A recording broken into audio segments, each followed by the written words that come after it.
Saya Iskandar Zulkarnaini akan melanjutkan menemani Anda di Lintas Cirebon sore untuk edisi Selasa ya 12 Oktober 2021. Pendengar, untuk mengawali jumpa kita di sore hari ini, kami akan hadirkan dialog di sore hari ini Jaksa Menyapa ya. Dan kali ini kami akan berdialog bersama Kejari Kabupaten Indramayu. Oke, selamat sore semuanya dan tetaplah Anda bersama RRI Cirebon, Radio Tanggap Bencana COVID-19. Jaksa menyapa, berjalan bersama. Jaksa menyapa, ada di tengah Anda. Sesaat lagi Anda mendengarkan dialog Jaksa Menyapa, kerjasama LPP RRI dengan Kejaksaan Republik Indonesia. Jaksa menyapa, sahabat kita semua. Ya, selamat sore pendengar. Kita sore hari ini akan berdialog dalam program Jaksa Menyapa. Dan kali ini kami akan berbincang bersama atau berdialog bersama Kejaksaan Negeri Indramayu. Sudah hadir di studio ada Bapak Ivandai Iswandi SH. Beliau adalah Kasubsi Ekonomi, Keuangan dan Pengamanan Pembangunan Strategis Bidang Intelijen. Kita sapa terlebih dahulu. Selamat sore Pak Ivan. Selamat sore Pak. Oke, kabar baik Pak ya? Alhamdulillah sehat. Alhamdulillah sehat. Baik, lumayan perjalanannya ya Pak ya?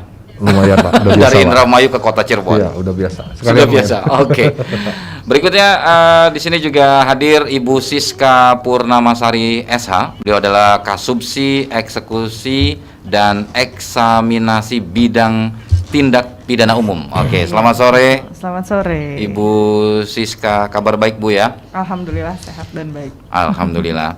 Oke, pendengar RRI Cirebon, Anda juga nanti silakan bisa berinteraktif ya, berinteraksi melalui telepon di 0231849329, SMS dan WhatsApp RRI Cirebon di 081324951935 dalam program Jaksa Menyapa hari ini di hari Selasa 12 Oktober 2021.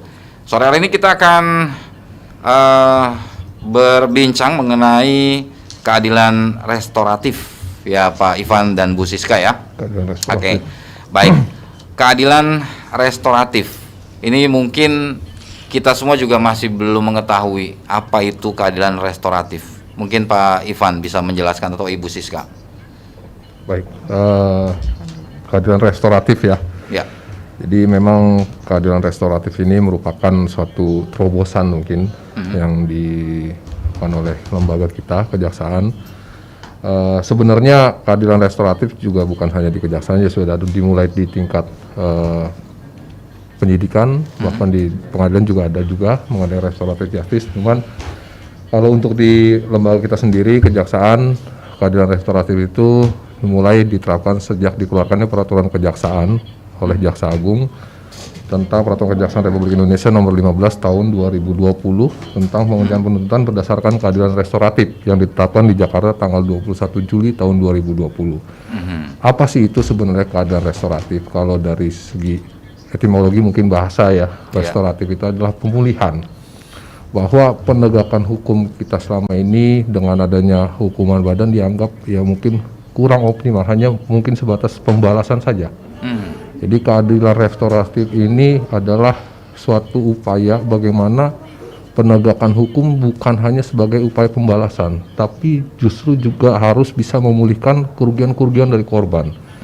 Nah, jadi keadilan restoratif ini adalah suatu upaya penegakan hukum dengan memulihkan korban. Karena banyak penegakan hukum terdakwanya kita hukum pidana, tapi kerugian-kerugian korban tidak pulih. Begitu. Jadi keadilan restoratif ini adalah suatu upaya penegakan hukum yang esensinya adalah penegakan hukum dengan melibatkan korban, keluarga korban atau terdakwa dan pihak-pihak terkait, terutama masyarakat. Bagaimana respon masyarakat? Karena banyak juga ada tindak pidana, misalkan contoh penganiayaan. Gitu. Kita upayakan dengan melalui sistem peradilan pidana. Ternyata apa yang dilaksanakan oleh sistem peradilan ternyata masyarakat tidak merespon positif. Kenapa tidak didamaikan saja? Kenapa tidak diselesaikan secara keluarga? Itu yang kita coba lebih bangun. Akhirnya dengan penegakan pidana melalui sistem peradilan pidana justru malah ada timbul upaya balas dendam. Ya kan, dari korban juga merasa tidak boleh, ya cukup dengan selesai hukumannya, dan dari pihak mungkin terdakwa atau terpidana, wah gara-gara korban ini saya dipenjara. Begitu mungkin itu yang dicoba dibangun. Jadi ini upaya adalah penegakan hukum dengan apa sih keinginan dari masyarakat dengan tercapainya keadilan yang sesungguhnya gitu. Baik. Mungkin saya rasa secara garis itu. Ya. Jadi pengertian dari keadilan restoratif ini adalah pemulihan lah Pemulihan, ya. Lebih intinya ke pemulihan. Terkadang Pemulihan. memang ketika suatu kejadian seperti misalkan taruhlah seperti pencurian, begitu. Berarti kan ini kan yang jadi dua-duanya sama-sama jadi sama-sama korban. jadi korban ya, begitu ya Pak ya. Iya, ada orang mencuri karena memang dia butuh, ternyata ya tidak pulih juga, justru malah menimbulkan dendam di antara terdakwa dan pihak korban. Jadi kita coba, ada juga bahwa ya yang dicuri nilainya sekian, saya sudah memaafkan, akhirnya kita harus menghakimi seseorang. Ini yang coba kita bangun, bahwa memang penegakan hukum sekarang tidak hanya upaya untuk balas dendam, bahwa ultimum remedium itu adalah upaya terakhir yang harus ditegakkan. Ada upaya-upaya lain yang lebih memang kita fungsi dari penegakan keadilan itu bisa tercapai gitu. Itu kadang-kadang gitu. Ya, menekan pemulihan kembali pada keadaan semula dan bukan pembalasan, begitu ya. Hanya bukan semata-mata pembalasan. Ini berarti tadi yang disampaikan oleh Pak Ivan tadi adalah keadilan restoratif ini adalah program baru ya? Ya, dari tahun 2020 berdasarkan peraturan 2020 kejaksaannya. ya? Peraturan kejaksaan yang ditetapkan oleh Kejaksaan Agung Republik Indonesia di 21 Juli tahun 2020. Ya. Baik. Ya, pendengar, tadi adalah sekilas ya tentang keadilan restoratif. Jadi untuk Anda yang mungkin akan bergabung, boleh silakan ke 023184932959, SMS dan WhatsApp RRI Cirebon di 081324951935.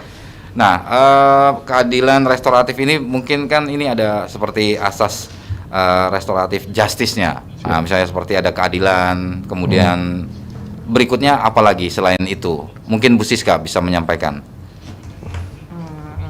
Terima kasih untuk kesempatannya.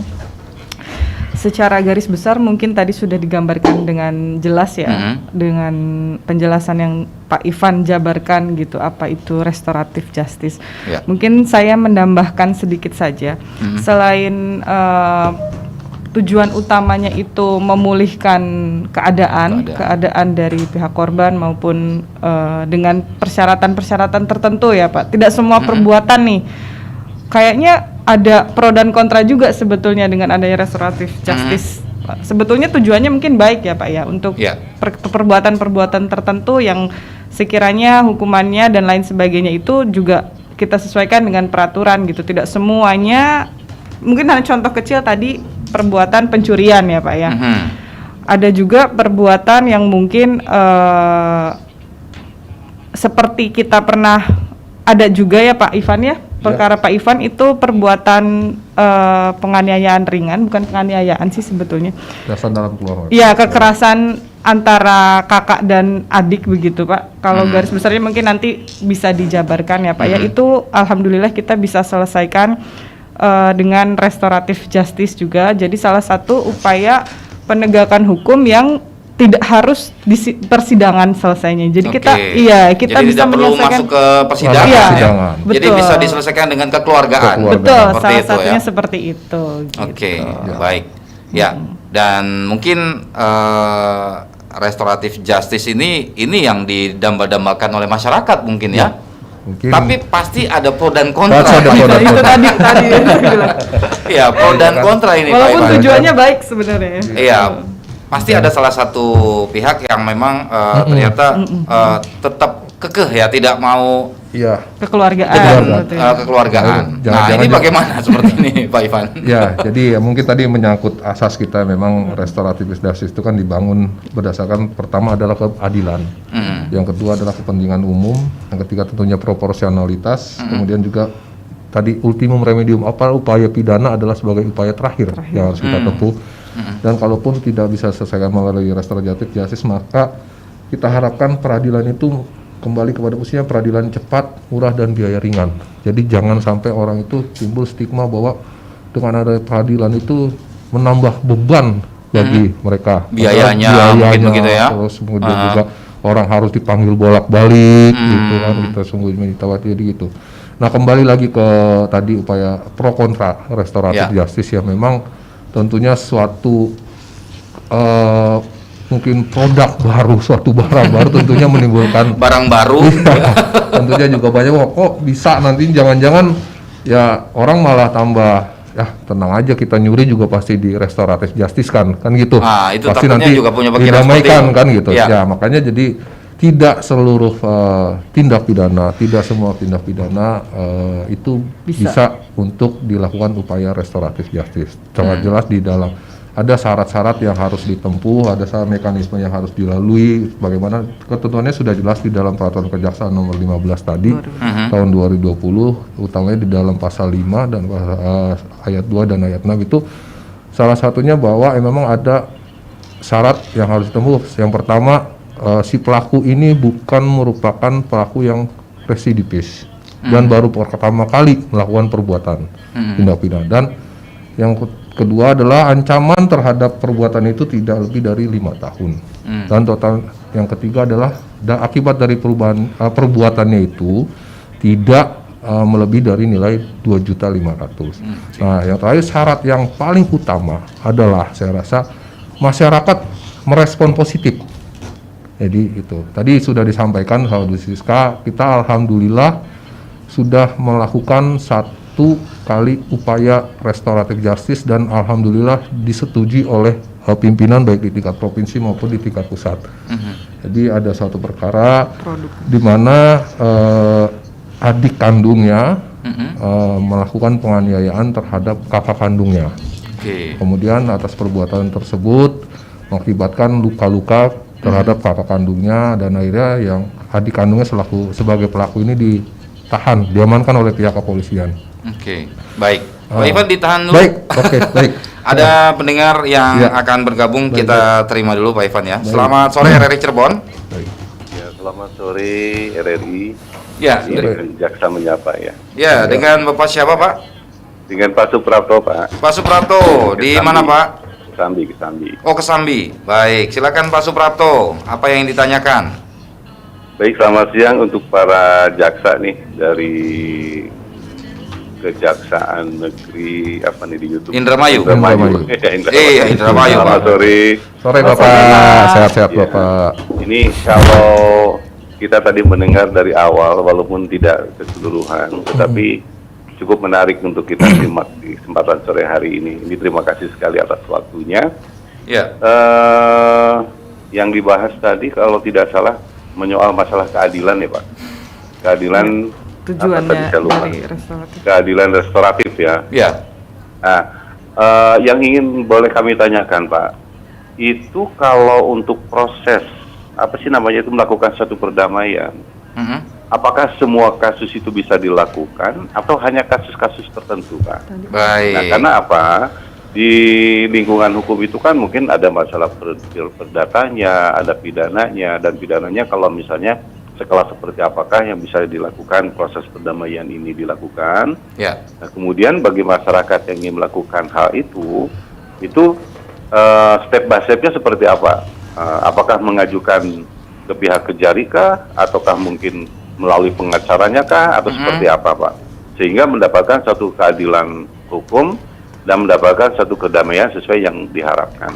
Itu aja barangkali dulu Pak. Baik. Terima kasih atas waktunya. Terima kasih Pak Suprapto. Selamat sore ya.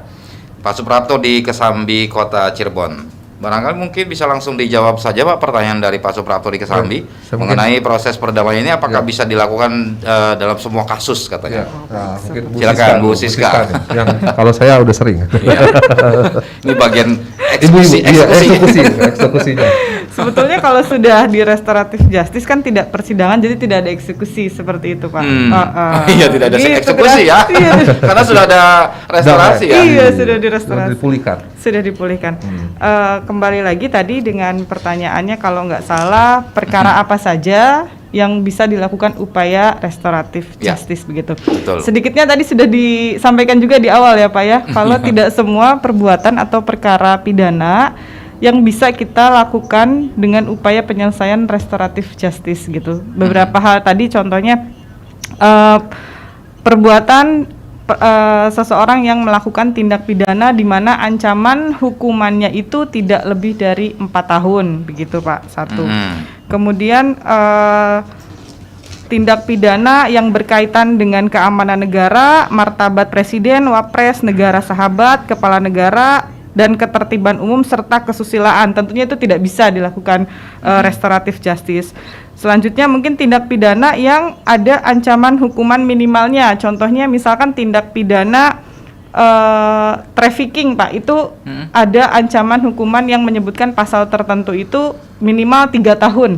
Nah, itu tidak bisa Pak. Tidak Gitu. bisa untuk Iya. itu ya.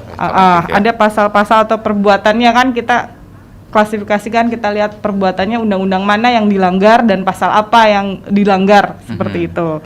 Kemudian tindak pidana narkotika. Berikutnya tindak pidana yang berkaitan dengan lingkungan hidup.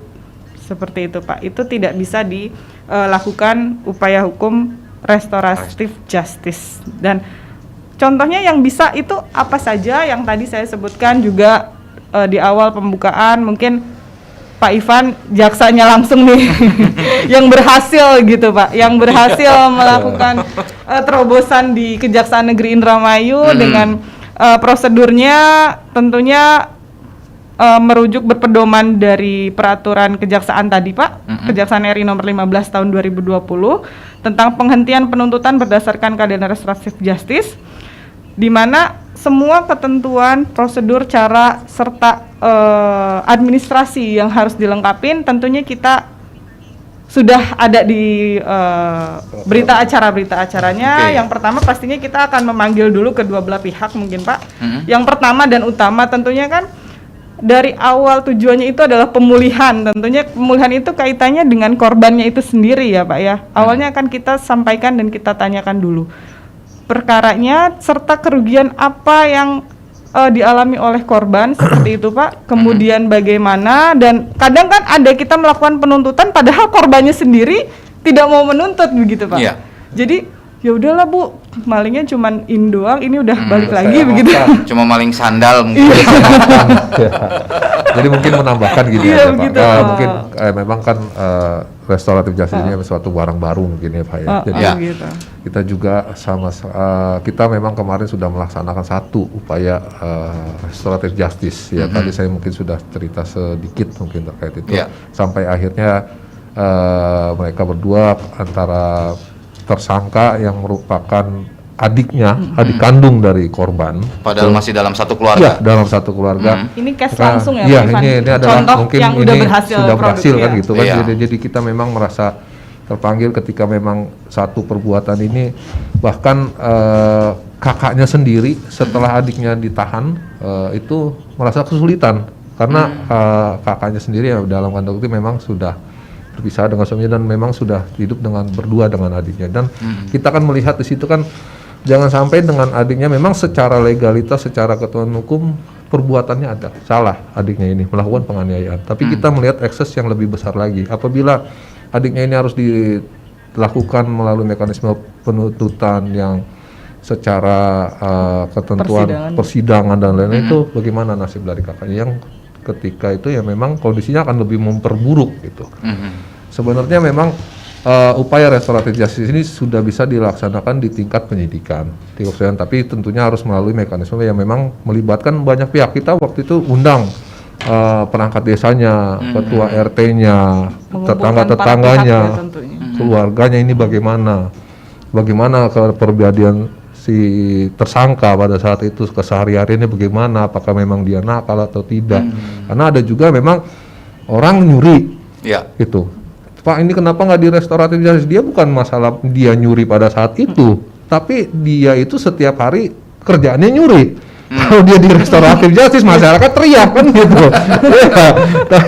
Wah Pak, Tapi buat yang lain juga begitu. Iya, tapi dia masyarakat teriak Pak, karena jangan di restoratif. Kalau yang ini memang dia kerjaannya nyuri, tapi ada juga memang nyuri orang karena kebutuhan. Wah Pak, dia Ya. memang kasihan hidupnya begini, kita sudah maafkan. Sebaiknya kita nanti, yang penting dia bisa berubah, dia siapa kita, karena seseorang melakukan perubahan tidak lepas juga dari kekurangan dari perhatian sosial juga kan begitu. Iya. Ya itu yang coba kita bangun bahwa sesuai dengan tujuh pimpinan, bahwa proses penuntutan, proses penegakan hukum itu kita sekarang akan lebih menegakkan kepada penegakan hati nurani. Begitu Pak. Kita harus melihat betul-betul bagaimana suatu proses sebab akibat kausalitas dari hukum itu sampai seseorang melakukan perbuatan melawan hukum, itu sih sebenarnya yang harus dibangun gitu Pak. Baik. Dan satu lagi mungkin menambahkan tadi Pak, Ya, gimana Bu Siska? perbuatan itu tidak merupakan pengulangan, jadi dia baru satu kali gitu melakukan Oh, jadi baru perbuatan. satu kali. Iya, Baru ada melakukan. Tapi tadi. kalau misalnya sudah 2 kali, Ya kan iya, nggak dia nggak bisa ya. Misalnya kan Pak nyurinya cuma 1 juta, tapi udah kesekian kali, masa mau kita restoratif kan nggak masalah Itu juga. yang perlu dipertegas ya, perbuatan Iya. kesalahan kejahatan Yang dia ada baru nanti satu kali. keterusan ya. Iya, jadi memang harus juga melibatkan betul-betul, memang melibatkan dari respon masyarakat. Memang dari adanya restoratif justice ini memang keadilan yang masyarakat yang kita utamakan gitu. Bagaimana sih masyarakat nih memandang si tersangka atau perbuatannya kan gitu. Wah dia Pak memang kamu setelah dia ditahan nggak ada lagi barang hilang ya, mau gimana kita restoratif, jangan gitu Pak. Kadang-kadang kan dilemanya juga seperti itu Pak.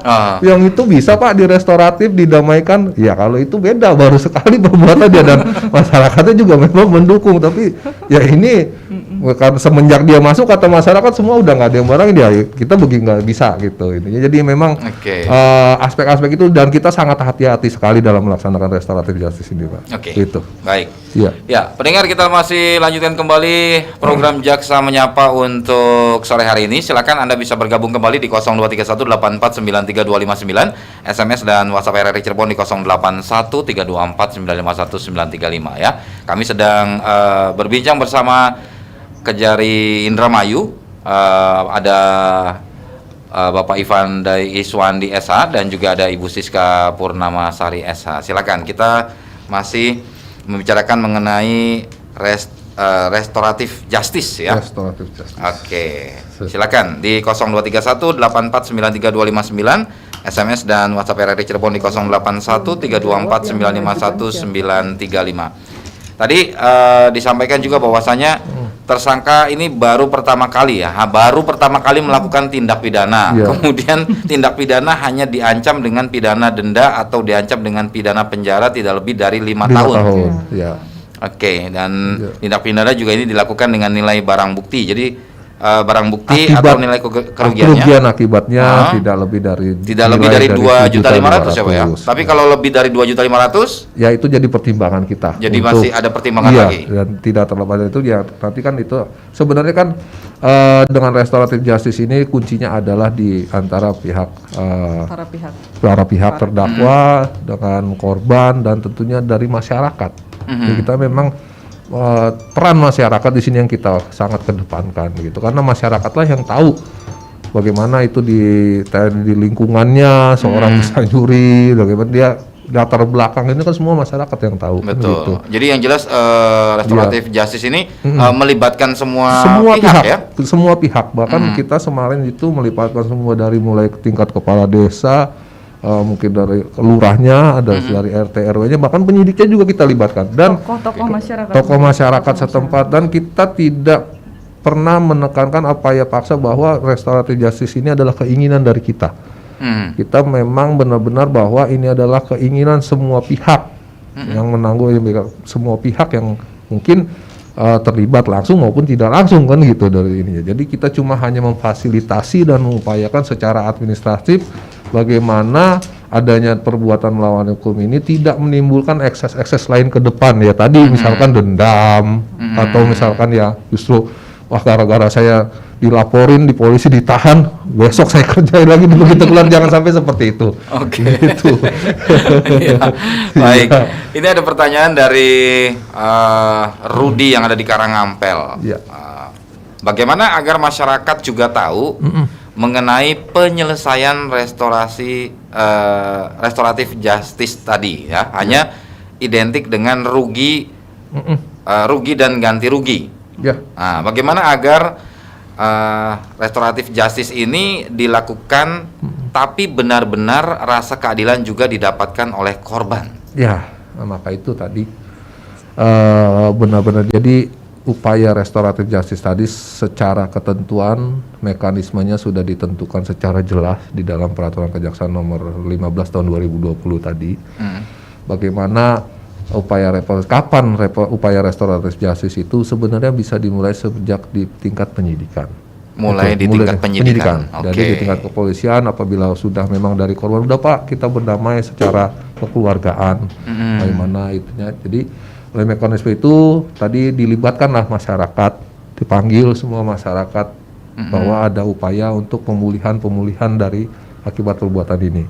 Nah, di situ yang melakukan restorasi sebenarnya kita sebagai penegak hukum hanya berdiri sebagai mediasi, fasilitator saja. Apapun itu hasil kesepakatannya, mereka setuju atau tidak kembali kepada para pihak. Itu. Jadi misalkan pemulihan kepada korban. Ya, kalau kepada korban apa yang dituntut dari korban atas perbuatan terdakwa? Ya kan nanti kita tuangkan dalam berita acara. Dalam berita acara itu upaya perdamaiannya kita tuangkan berita acara, kita laporkan secara berjenjang kepada pimpinan. Nanti secara berjenjang kita laporkan secara berjenjang dan kita juga expose, kita sampaikan apa hasil dari upaya-upaya yang sudah kita lakukan, apa permintaan dari pihak korban, apa yang boleh dilaksanakan oleh pihak korban dan pelaku, kan gitu. Apabila pimpinan memang menyetujui, nanti suratnya keluar bahwa restorasinya berhasil dan bisa dilaksanakan, penghentian untuk penuntutan bisa kita laksanakan. Tapi kalau ditolak ya perkaranya jalan terus. Gitu. Oke. Jadi kan keadilan menurut semua pihak itu kan berbeda. Ya. Bisa aja ya adil menurut korban tapi tidak adil menurut pelaku, kan begitu. Pelaku betul. juga kan harus bisa punya keadilan juga, punya hak dan kewajiban juga. Begitu Betul. juga korban, begitu juga masyarakat. Itu masyarakat ya apalagi dari tingkat RT, RW mulai sampai ke bawah juga tentunya punya hak dan kewajiban. Kenapa bisa masyarakatnya sampai melakukan tindak pidana? Kenapa bisa ada muncul korban tindak pidana di wilayahnya, kan gitu. Kita libatkan semuanya. Oke. Begitu. Baik. Terima kasih. Tadi ada Rudi di Karangampel. Bu Siska barangkali mau menambahkan apa yang ditanyakan oleh Rudi tadi di Karangampel mengenai bagaimana agar masyarakat ini juga tahu mengenai penyelesaian restoratif justice ini hanya identik dengan rugi dan ganti rugi katanya begitu. Gitu ya.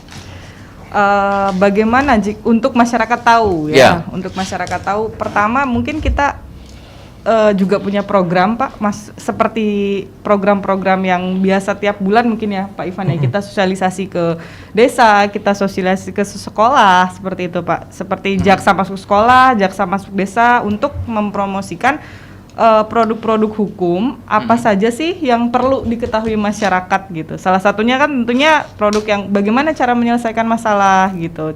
Masalah dalam hal ini restoratif justice tadi ya. Ya. Apa sih restoratif justice? Karena produk restoratif justice ini bukan hanya produk kejaksaan, seperti tadi kepolisian pun sebetulnya di tahap penyidikan sudah punya mereka produk restoratif justice. Cuman karena mungkin ada gagal, jadi perkara lanjut ke kejaksaan. Dicoba lagi di kejaksaan, alhamdulillah yang kemarin berhasil, kita akhirnya selesai tuh. Kalau misalkan gagal lagi ya kita harus sidangkan di pengadilan seperti itu. Jadi untuk selanjutnya selain identik dengan rugi dan ganti rugi ya Pak ya. Nah mungkin ada identik. Tapi sebelumnya ditahan dulu, Bu gitu. Siska, ada penelpon yang masuk. Oh begitu. Kita coba Boleh. ke penelpon dulu ya. Oke, selamat sore RRI Cirebon. Selamat sore, Baik, dengan Pak siapa Pak? dengan Pak Cakra Cirebon. Pak Cakra di Cirebon. Oke, silakan Pak Cakra, apa yang ditanyakan? Hari ini membahas topik cukup menarik ini, keadilan restoratif atau restoratif justice ya. Ya. Selamat datang kepada tim dari Kejari Indramayu, Betul. Pak Dep dan Mbak Siska ya. Iya, Betul. betul, Iya, Pak. sore Bapak. Selamat sore, Pak. Mudah-mudahan Sehat ya, selalu. selamat sore, semoga Iya. sehat selalu ya Pak ya. Amin, amin. Tetap semangat gitu kan. Sehat, Semangat. Pak.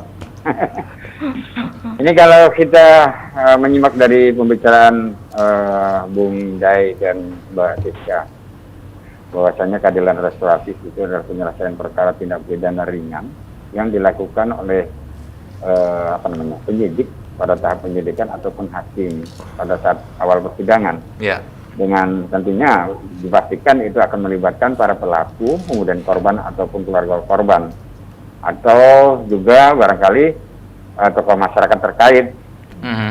yang tujuannya barangkali sama-sama ingin penyelesaian yang adil. Ya. Nah, sementara prinsip dari keadilan restoratif, kalau nggak salah itu salah satu prinsip penegakan hukum dalam penyelesaian perkara yang dapat dijadikan instrumen pemulihan. Ya. Dan tentunya itu kalau nggak salah sudah dilaksanakan oleh Mahkamah Agung dalam bentuk pemberlakuan kebijakan. Iya, Ya Pak ya. iya, Iya. betul. sekali, Namun Bapak. kenapa nih Pak Dai? Saya mau tanya nih ke Pak Dai gitu, apalagi Pak Dai bertugas di wilayah Indramayu yang sangat kompleks sekali dengan berbagai masalah ini. Pak Cakra sepertinya nih Iya, tahu saya betul Indramayu. Nah, ini saya mau tanya gitu, kenapa di Indonesia gitu kan dalam pelaksanaannya restoratif justice ini tidak maksimal Pak? Iya, baik. Gitu. Itu kenapa itu? Iya. Nah, sementara gitu kan kalau kita berbicara tadi, keadilan restoratif ini kan akan memberikan keadilan bagi semua pihak. Ya. ya. Nah, dengan tentunya memenuhi hak-hak dan kebutuhan semua pihak. Ya. Ya.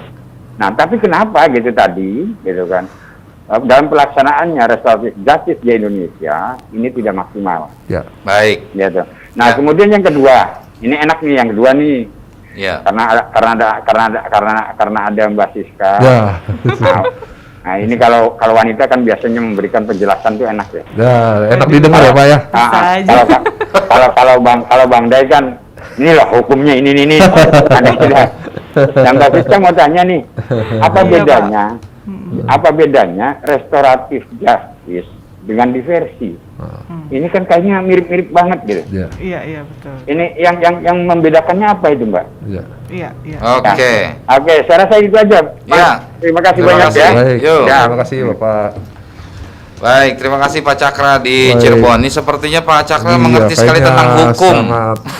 Kita sangat mengapresiasi nih Pak Cakra nih. Kayaknya Iya. kita Kenapa terus katanya dibuat- restoratif justice ini belum sangat sulit untuk dilaksanakan begitu Ya. ya Pak ya. Ya sebenarnya mungkin saya juga menanggapi juga sebenarnya restoratif justice itu di semua tingkat proses penegakan hukum mulai dari penyidikan, penuntutan sampai di persidangan di pengadilan itu bisa dilaksanakan. Ya memang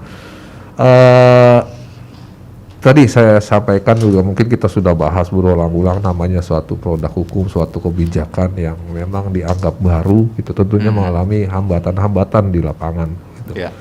Hambatan terbesar memang di dalam penegakan restoratif justice ini ya utama tentunya ketidaktahuan masyarakat tentunya ya tadi terus Dalam arti masih banyak yang belum ini tahu. masih ada yang belum tahu ini Oke. jangan ini maksudnya gimana restoratif justice ini jangan-jangan kejaksaan atau ya kepolisian atau pengadilan ini melepaskan orang yang berbuat salah gitu padahal semangat yang ingin dibangun tentunya di samping dengan memang adanya bahwa penegakan hukum selama ini dianggap tidak maksimal justru malah penjara penuh kan gitu keadilannya Iya. tidak terpenuhi gitu kan semangat itu yang bangun di samping juga memang prinsip restoratif justice ini adalah memulihkan kerugian korban gitu karena banyak yang malah bahwa dengan di hukumnya pelaku dengan pidana badan atau pidana benda itu kerugian korban itu tidak pulih gitu bahkan ya Pak ini gimana orangnya memang di penjara tapi sayanya nih masih rugi sayanya masih masih misalkan ya saya luka-luka saya bagaimana kan gitu ya kan Ya. kayak yang kemarin Pak dengan adik saya ditahan dengan adik saya diproses saya justru malah susah karena selama ini ya saya terus terang belanja dapat bisa hidup ya karena adik saya kan itu kan memang di satu sisi kita melakukan penegakan hukum, tapi Ya. kita di sisi lain justru menimbulkan permasalahan baru kan gitu. Betul. Justru semangat itu yang kita ingin bangun. Nah, kenapa bisa sulit dalam pelaksanaan di lapangan? Di samping ketidaktahuan masyarakat, yang kedua tentunya karena kita ini berhubungan dengan masyarakat banyak. Kita harus menjelaskan memang satu persatu kepada terdakwanya bahwa begini loh restoratif justice, ini loh akibat, bukan berarti kamu tidak dihukum, kamu dihukum, tapi hukumannya akan lebih berat karena kami hukum selalu dengan hukum sosial. Kamu harus bisa berbuat lebih baik lagi di masyarakat gitu. Kita harus juga menyampaikan kepada pihak-pihak terkait, misalkan dari tokoh masyarakat, dari kepala desanya, bahwa adanya orang misalkan seseorang melakukan tindak pidana itu tidak terlepas juga dari faktor sosial. Mungkin di masyarakat dia dianggap tidak baik lah, gitu kan. Akhirnya itu kan menimbulkan dendam-dendam tertentu, gitu kan. Iya. Nah, itulah yang mungkin hambatan-hambatan di lapangan, gitu. Karena ini yang pertama satu barang baru, yang kedua memang kita berhubungan dengan banyak pihak kan, gitu. Yang Iya. ya kalau kita bahasanya mungkin orang sama, tapi pola pikirnya mungkin berbeda, kan gitu. Itulah yang harus kita sama-sama bangun gitu kan di dalam. Makanya kita kumpulin ini, kita duduk sama-sama bagaimana maunya kita rundingkan lagi, dan itu nggak sehari 2 hari kan gitu. Berarti dalam melakukan apa namanya Upaya restoratif konservasi. justice ini Iya. membutuhkan waktu yang cukup lumayan. Lumayan.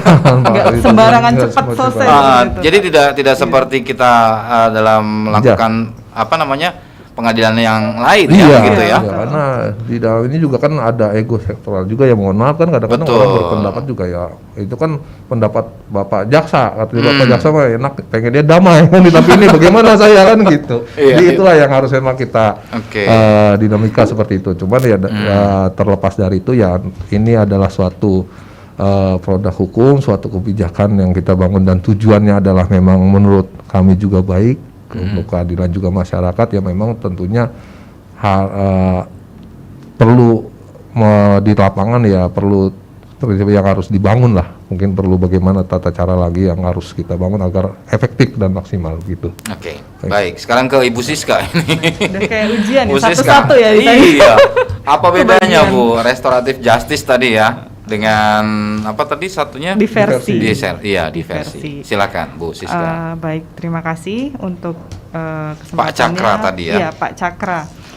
Kebetulan tadi Pak Ivan menjelaskan secara langsung pengalamannya melakukan keberhasilan restoratif justice, dan pengalaman saya juga, saya pernah melakukan diversi, alhamdulillah berhasil juga Pak.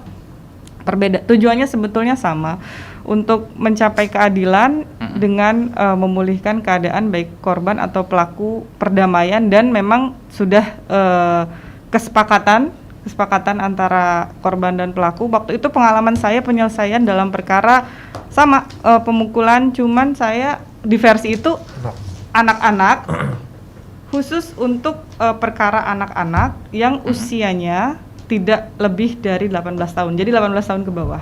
Oke. Itu namanya penyelesaian hukum secara diversi.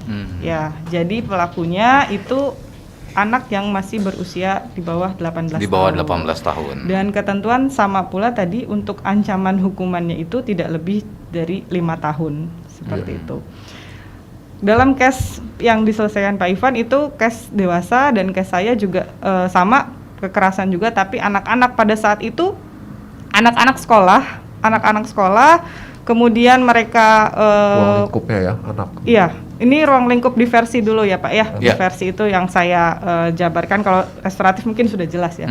Kalau untuk diversi ruang lingkupnya anak, pada saat itu anak-anak baru masuk sekolah SMA, terjadi pemukulan, jadi tersangkanya itu 3 orang.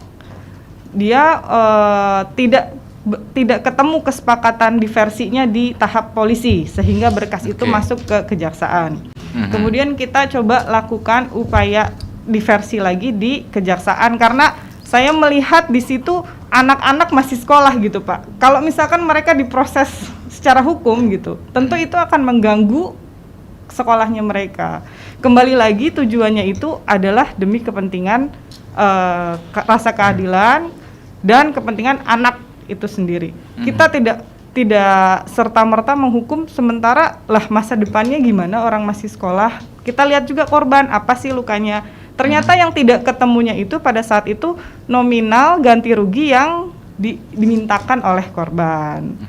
Mungkin pada saat itu korban tidak mau dengan nominal sedikit. Cuman kita kasih sosialisasi bahwa lukanya apa, lukanya gores begini-begini, dan kondisi para pihak itu yang pelaku itu memang orang susah, sekolah pun mereka baru masuk.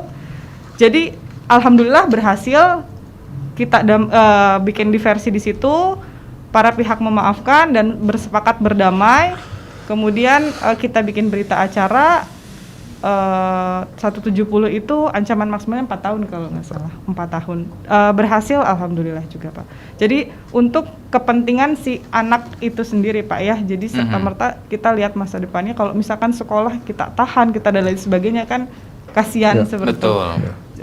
Dan tentunya tidak pernah tertentu, bukan anak yang sering melakukan juga gitu, hanya satu kali juga. Jadi cuma hanya satu kali. Satu kali itu juga. Mungkin gini, jadi menambahkan aja mungkin Pak, baik restoratif justice atau itu diversi adalah upaya penegakan hukum yang dibangun oleh kita sebagai salah satu lembaga penuntutan untuk menghilangkan bahwa stigma peradilan ini menjadi yang suatu yang sangat menakutkan gitu, dan justru dengan menimbulkan masalah baru gitu. Terkait tadi kenapa restoratif justice, kenapa diversi, ruang lingkupnya diversi itu kan terkait dengan anak-anak. Bagaimana coba kalau anak-anak kita bayangkan harus melalui proses peradilan, sedangkan di dalam proses peradilan sendiri untuk terhadap anak itu kan perlu suatu kekhususan gitu. Sama juga di dalam restoratif justice, karena di awal tadi dengan adanya penegakan hukum ya memang di satu sisi hukum itu memang kita menganut azas legalitas, ada undang-undang, ada hukum harus dilaksanakan, tapi ternyata dengan penegakan hukum itu tidak menyelesaikan secara utuh permasalahannya, bahwa ada juga nilai-nilai dari keadilan masyarakat yang memang ternyata tidak tercapai dengan melalui mekanisme peradilan itu. Disinilah muncul suatu terobosan melalui restoratif justice yang dirasakan masyarakat ternyata yang memang manfaatnya lebih besar dan permasalahannya selesai. Itu tidak ada masalah-masalah lanjutan dari perbuatan tersebut begitu. Saya rasa gitu mungkin ya. Dan penambahan sedikit Pak, untuk diversi tadi mungkin ada aturan khusus yang kita terapkan khusus diversi karena menyangkut anak-anak pelakunya. Jadi kita ada undang-undang sistem peradilan anak Pak. Jadi apapun yang menyangkut dengan perkara pelaku anak dan lain sebagainya, kita tidak serta-merta mengacu pada undang-undang yang didakwakan saja. Jadi kita harus mengimbangi undang-undang dari peradilan anak itu sendiri. Kenapa namanya diversi gitu? Jadi kalau yang dewasa tadi upaya hukum penyelesaiannya restoratif justice, kalau anak diversi karena undang-undangnya mengatakan seperti itu. Tapi intinya adalah tujuannya pemulihan sama. Iya, pemulihan sama. Intinya sama. Entah itu diversi ataupun juga restoratif justice ya. Baik, kita lanjutkan kembali, masih ada waktu pendengar untuk kita lanjutkan program Jaksa Menyapa di RRI Cirebon untuk sore hari ini. Silakan untuk Anda yang akan bergabung kembali di 0231849329, SMS dan WhatsApp RRI Cirebon di 081324951935. Ada Mas Rudi di Karangampel, katanya Bu Siska tolong dilanjutkan jawabannya, tadi belum selesai katanya.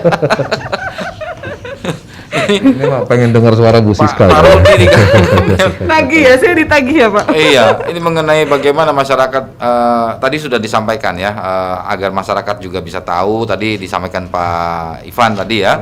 Kemudian juga bagaimana penyelesaian restoratif justice itu hanya identik dengan rugi dan ganti rugi tadi yang belum disampaikan tadi, belum selesai tadi ya. Ada penelpon. Silakan disampaikan lagi. Pak Rudi, saya lanjutkan ya Pak. Kenapa penyelesaian restoratif justice itu dinilai dengan nilai kerugian mungkin Pak ya?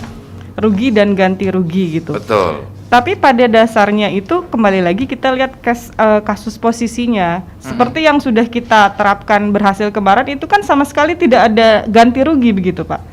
Itu kan perkara pemukulan KDRT di rumah ya, perselisihan. Jadi tidak ada mungkin ganti rugi tidak ada nominal di situ Pak, nominal uang berapa, dan kembali lagi mungkin lebih tepatnya bagaimana penyelesaiannya itu tidak identik, jadi di kepentingannya aja, kepentingannya korban dan pelaku itu kepentingannya sudah dipulihkan atau belum gitu. Seperti itu. Kayak misalkan kemarin tuh saya luka-luka ya wajar, maksudnya dalam keluarga luka-luka udah diobatin nih kan, yang nyari duit juga si pihak pelakunya nih, adiknya. Nah, kalau dilihat nominal kerugian kan nggak ada kerugian di situ Pak, tidak ada hutang, tidak ada ngambil maling gitu. Kalau tadi mungkin contohnya hanya sekedar pemukulan ya. Ya. Iya, berantem kakak adik. Cuma berantem kakak Ya, adik saja. jadi ya. mungkin dari Pak siapa tadi? Pak Rudi. Rudi. Pak Rudi, Ya, Pak Rudi. Jadi Gitu. memang mungkin tadi syarat yang dapat dilakukan restoratif justice dengan nilai kerugian minimal 2.500.000 yang disyaratkan gitu, yang dapat menjadi lakukan upaya restoratif justice. Tapi jauh dari itu, tolak ukur untuk restoratif justice tidak hanya klausul mengenai nilai kerugian, karena inti dari kalau restoratif justice tadi adalah ya memang pemulihan kerugian korban yang sepakatan antara korban, kedua belah pihak korban dengan pelaku dengan mengedepankan azas-azas yang ada di adil, proporsionalitas, bebas dan sukarela. Jadi tidak ada paksaan di situ. Dan sekarang kan 30 kerugiannya 30 juta atau tapi memang dia mungkin ada di beberapa daerah mungkin kerugiannya besar, tapi dia memang mencuri itu karena kebutuhan. Ada mungkin di beberapa daerah saya dengar dia mencuri handphone karena untuk kebutuhan anaknya, itu kan nilai handphonenya lebih dari 2.500.000. Tapi kan korbannya, oh ternyata buat anaknya sekolah, ya udah saya ikhlaskan, bahkan dibelikan lagi yang baru kan begitu. Itu kan keadilannya memang sudah terpenuhi di situ, tidak ada lagi tuntutan. Dan akhirnya kan justru malah pelaku sendiri ini kan juga melakukan perbuatannya memang bukan karena ada niatnya, mens rea-nya nggak muncul di situ kan gitu. Jadi itu cuma menjadi salah satu salah ukur. Yang utamanya adalah keadilan ini memang keadilan yang hakiki di masyarakat. Makanya di situ di dalam syarat untuk melakukan restoratif justice harus ada respon positif dari masyarakat. Gitu.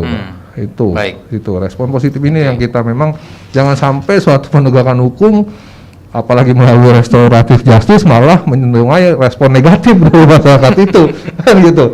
Dengan adanya restoratif justice ini kan kita karena ada stigma-stigma negatif terkait dengan proses penegakan hukum kita kan gitu. Kenapa sih orang nyuri sekian harus di penjara kan gitu kan Pak ya. Muncul ada ya di beberapa daerah kan ya ibu ini dia harus mengajukan bersyarat karena mencuri memang sebotong kayu atau apa, muncul dari situ kan gitu. Hati nurani kita di mana, kenapa harus ibu-ibu atau memang seseorang diajukan ke persidangan dengan nilai yang tidak seberapa. Di situ kan muncul ya sebenarnya kan landasan utamanya.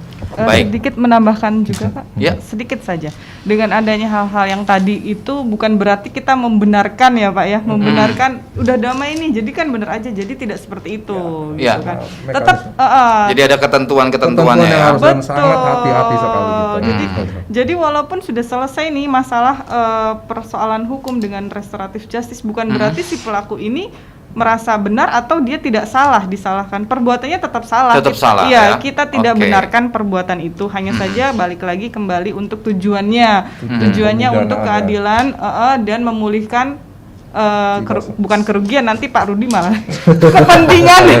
kepentingan para pihak itu sendiri gitu. Jadi tidak serta-merta fokus pada nominal kerugian itu. Perkara-perkara lain yang diancam dengan pasal atau hukuman di bawah 5 tahun tentu akan kami lihat juga pasalnya, kasus posisinya. Kalau sekiranya bisa kita ajukan upaya restoratif justice, kenapa tidak, seperti itu Pak. Oke, sebetulnya ada satu pertanyaan lagi yang ingin saya tanyakan Pak. Tapi waktunya ini sudah memungkinkan. Tapi bolehlah dijawab, tapi singkat saja Pak. Baik, singkat. Nah, apakah restoratif justice ini bisa dipatahkan dengan pihak ketiga? Misalkan salah satu contohnya tadi Pak Ivan, ibu-ibu yang mengambil kayu, kan tidak seberapa misalkan. Nah, tapi tetap pihak korban misalnya yang punya lahan itu masih tetap tidak Nah, mau. ngotot gitu, iya, harus diproses iya. seperti Apakah itu. itu bisa, Pak? Ya, bisa Akan saja. dilanjutkan ke Ah. hukum atau seperti apa? Jadi sesuai dengan ketentuan di peraturan kejaksaan, memang kan makanya tadi mekanisme restoratif justice itu tidak serta-merta langsung kita upaya restoratif itu damai kan begitu enggak? Itu justru makanya melalui proses-proses upaya perdamaian mulai dari melibatkan korban, Para terdakwa, para pihak, masyarakat itu tadi. Apabila memang di dalam upaya perdamaian itu dirasa gagal atau deadlock, Iya. tidak tercapai Tidak kesepakatan, nemu Tidak ketemu kita kesepakatan ya tetap dia melalui proses peradilan pidana. Tahap Akan berikutnya. tetapi melalui proses pidana tentunya dengan peradilan yang cepat karena kan sudah ada fakta-fakta yang terkuakkan begitu. Kita jadi mengedepankan asas tadi peradilan cepat, singkat dan biaya murah tadi. Jangan sampai muncul stigma ya tadi bahwa pemidanaan itu sebagai upaya balas dendam belaka. Jadi kembali Seperti lagi itu. mungkin yang tadi tuh basicnya Iya. kita sekarang berhati nurani gitu ya Pak Ivan. Hukum itu harus Kalau berhati misalkan nurani. kalau misalkan tidak ketemu kesepakatan damai dari para pihak gitu Jangan kan. sampai juga upaya hukum itu cuma hanya ajang pembalasan Iya. gitu. Karena memang keadilan gitu. Oke, Iya. baik. Terima kasih Pak Baik, terima kasih. Ivan, terima kasih Bu Siska Iya. sudah bersama RRI Cirebon sore hari ini. Jaksa menyapa masyarakat Ciayu Majakuning nih. Iya. Oke, Iya, mudah-mudahan apa yang tadi kita perbincangkan ini ya, restoratif justice ini tentunya bermanfaat untuk kita Amin. semua dan mudah-mudahan masyarakat juga bisa mengetahui oh apa sih Iya, itu restoratif justice itu. Baik. Mudah-mudahan sampai ke masyarakat ya Pak ya. Amin, ya Rabbal. Oke, baik pendengar, sampai di sini kami hadirkan Jaksa Menyapa untuk edisi Selasa 12 Oktober 2021. Terima kasih atas kebersamaan Anda. Saya Iskandar Zulkarnain mengucapkan selamat sore dan sampai jumpa. Jaksa menyapa berjalan bersama. Jaksa menyapa ada di tengah Anda. Anda baru saja mendengarkan dialog Jaksa Menyapa, kerjasama LPP RRI dengan Kejaksaan Republik Indonesia.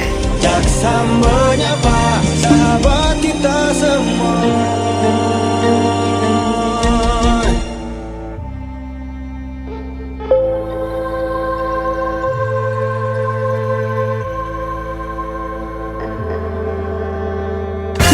Anda sedang mendengarkan Lintas Cirebon Sore. Pro 1 Kanal Inspirasi. Terima kasih pendengar, Anda masih bersama RRI Cirebon Radio Tanggap Bencana COVID-19 dan pendengar kini saatnya kami hadirkan Lintas Jabar.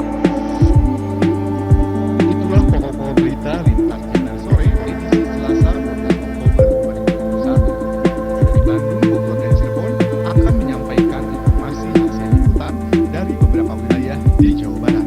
Bersama saya, Wildan Prabowo. Inilah informasi selengkapnya.